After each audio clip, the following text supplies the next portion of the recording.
In the quiet town of La Gaulette, nestled at the foot of an unnamed mountain that looms over the area, there is a story that few dare to tell after dark.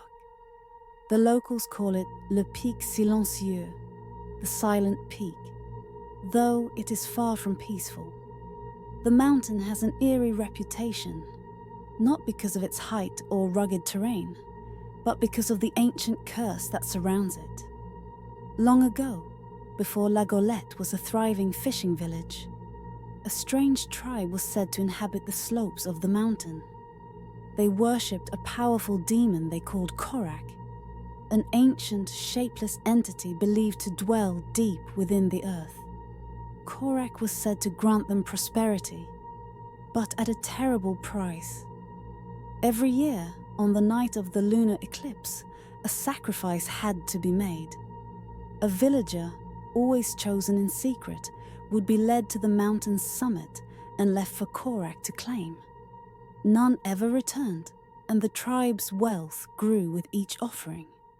For centuries, this dark ritual continued until a group of settlers arrived in the 1800s, claiming the land. The tribe disappeared overnight, leaving behind only strange carvings on rocks and warnings scrawled in an undecipherable script. The settlers, eager to build a new life, ignored the strange relics and stories.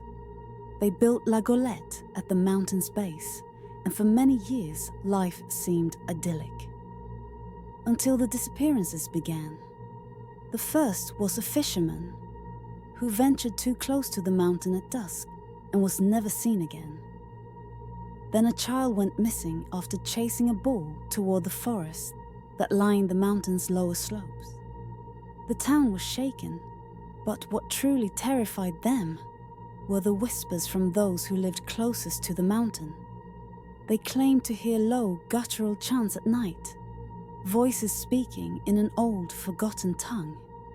Some of the braver townspeople decided to investigate the mountain.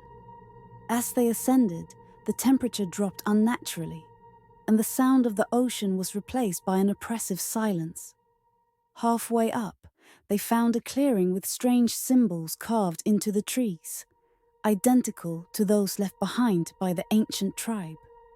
And in the center of the clearing stood an altar covered in moss and vines, but unmistakably built for sacrifice. Scattered around were bones, human bones. Horrified, they fled back to La Gaulette, but it was too late.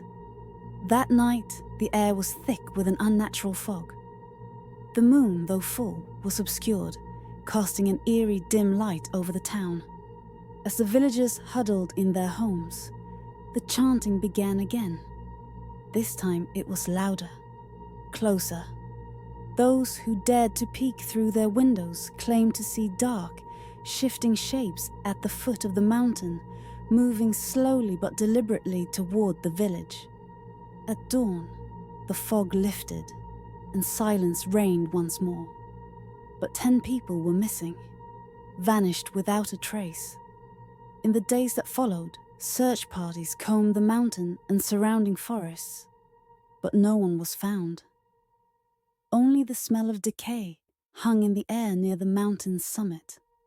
Since that night, the villagers of La Gaulette have lived in quiet fear of the mountain. Few venture near it, especially on nights when the moon is full. It is said that the ancient demon Korrak still demands its tribute, and those who wander too close are taken to fulfill the centuries-old pact. Some say you can still hear the faint chanting if you listen closely enough on a quiet night, carried down from the mountain on the wind. And if the fog rolls in thick, no one dares to step outside, for the silent peak may be calling again, hungry for another sacrifice.